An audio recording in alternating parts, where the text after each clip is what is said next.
Hello friends, welcome back to our channel. আমি রিম্পা চলে এসেছি তোমাদের সাথে নতুন আরও একটা ভিডিও নিয়ে।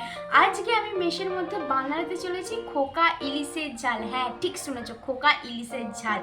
তবে এই রেসিপিটা আমি ফার্স্ট টাইম বানাচ্ছি। এর আগে আমি কোনো দিন বানাইনি।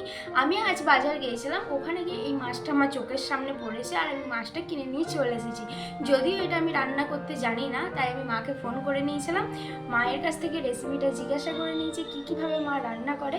তো মা যেরকম বলেছে আজকে আমি ওই রকমভাবেই রান্নাটা করব। দেখি মায়ের মতন স্বাদ আনতে পারি নাকি। যদিও মায়ের মতন স্বাদ আনতে পারবো না, কারণ মায়ের হাতে রান্নার একটা অন্যরকম ব্যাপার আছে, সেটা হয়তো আমার হাতে আসবে না। আর কেন জানি না, এই মাছটা খেতে আমার অনেক বেশি ভালো লাগে, খুবই ভালো লাগে। তাই লোভ না সামলাতে পেরে মাছটা কিনে নিয়ে চলে এসেছি। তো বেশি বকবক করবো না, ভিডিওটা শুরু করি, চলো। দেখো, ওভেনটা অন করে একটা প্যান বসিয়ে নিয়েছি। এরপর বেশ কিছুটা সরিষার তেল ঢেলে দেবো। তেলটা গরম হয়ে গেলে একে একে মাছগুলো দেবো।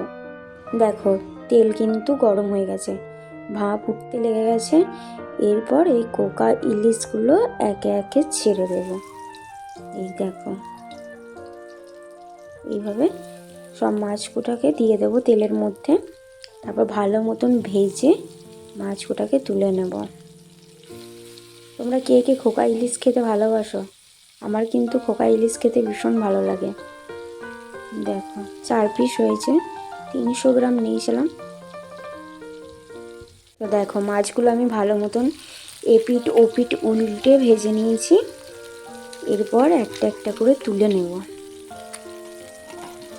এরপর বেশি ভাজলে মাছগুলো খুব তিতো হয়ে যাবে, তাই তুলে নেবো, আর বেশি ভাজবো না। এরকম সবকটাকে তুলে নেব। এই মাছটার ভেতরে ডিম ছিল। এরপর আমি মাছ ভাজা তেলের মধ্যেই বেশ কিছুটা পেঁয়াজ কুচো দিয়ে নেব। এরপর পেঁয়াজগুলোকে ভালো মতন ভেজে নেব। পেঁয়াজটা যে একটু লাল লাল করে ভাজা হয়ে যাবে, তখন এর মধ্যে আগে থেকে ভিজিয়ে রাখা সর্ষেটা দিয়ে দেব। আমি সর্ষে এখানে বাটিনি, কারণ মেসে আমি কোথায় সর্ষে বাটবো বলো। যে সর্ষের গুঁড়ো প্যাকেটগুলো কিনতে পাওয়া যায়, সেটাই আমি কিনে নিয়েছিলাম, আর আগে থেকে একটু ভিজিয়ে রেখে দিয়েছিলাম। শুনেছি সর্ষে গুঁড়োগুলো কিনে যদি আগে থেকে জল দিয়ে ভিজিয়ে রাখা হয়, তাহলে তিতোটা আর থাকে না। তাই আমি সর্ষেটাকে কিন্তু ওই একটু হলুদ আর জল দিয়ে ভালো মতন ভিজিয়ে রেখে দিয়েছিলাম। দেখো, পেঁয়াজগুলো লাল লাল ভাজা হয়ে গেছে। এবার আমি আগে থেকে ভিজানো সর্ষেটা দিয়ে দিলাম।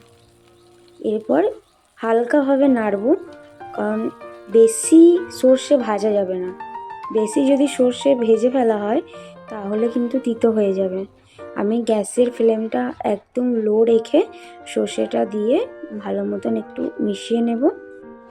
দেখো, আমি আগে থেকে একটা টমেটো কেটে রেখেছিলাম, সেটা এবার আমি একে একে এখানটাতে দিয়ে দেব।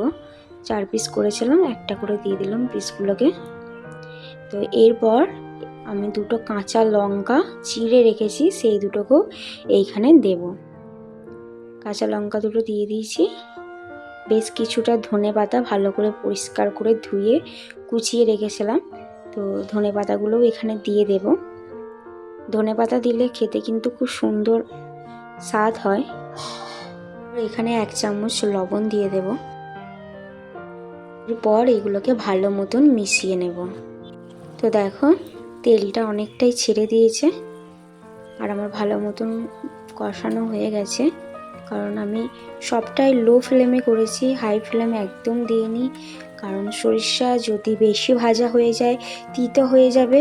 তাই আমি একদম ফ্লেমটাকে লো রেখে ভালো মতন মশলাটাকে কষিয়ে নিয়েছি। এরপর ওই হাফ বাটি মতন জল দিয়ে দেব। জল দিয়ে আর একটু ভালো মতন মিশিয়ে নেব। তারপরে এটা একটু ফুটে এলে মাছগুলো এর মধ্যে দিয়ে ঢাকা দিয়ে নেব।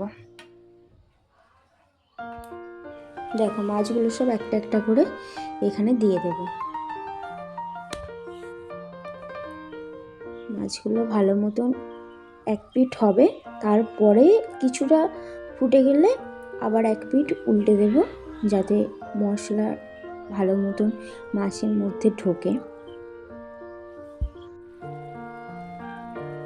এখন কত সুন্দর গ্রেভিটা হয়েছে। আর আমি মাঝে একবার ঢাকা খুলে মাছগুলোকে উল্টে দিয়েছিলাম, আর এখন দেখো কতটা সুন্দর লাগছে দেখতে।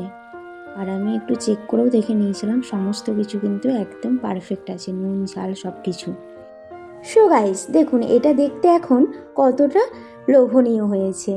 আপনারা যদি একবার এই রেসিপিটা ট্রাই করেন, আপনারা পুরো এর প্রেমে পড়ে যাবেন। এটা দেখতে ঠিক যতটা লোভনীয়, এটা খেতেও কিন্তু দারুণ স্বাদের হয়।